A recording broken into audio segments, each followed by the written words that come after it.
विधान परिषदेसाठी महायुतीचं समीकरण जवळपास पक्कं झालेलं असलं तरी राष्ट्रवादी मात्र 3 जागांसाठी आग्रही आहे. राष्ट्रवादीच्या बैठकीत 3 जागांबाबत चर्चा झाली आहे. त्यानुसार पक्षाला पुणे, रायगड, परभणीची जागा मिळावी असं बैठकीमध्ये सूर होता. आता उपमुख्यमंत्री सुनेत्रा पवार याबाबत मुख्यमंत्री देवेंद्र फडणवीसांसोबत चर्चा करणार आहेत आणि त्यानंतर अंतिम निर्णय घेणार आहेत.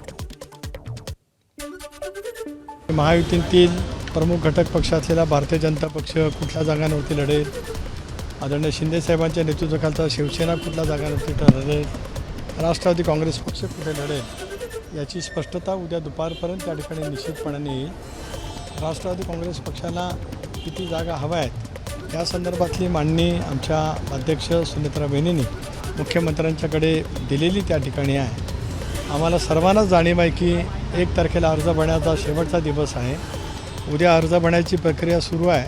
रविवारी तर सुट्टीच आहे. त्यामुळे उद्या दुपारपर्यंत या संदर्भातला निर्णय होईल आणि मग राष्ट्रवादी काँग्रेस पक्षाच्या वाट्याला ज्या जागा येतील त्या ठिकाणी उमेदवार कोण होतील या संदर्भातली सुद्धा अंतिम घोषणा त्या जागा वाटपाच्या नंतर नक्कीच पक्षाकडनं केली जाईल. एबीपी माझा, उघडा डोळे बघा नीट.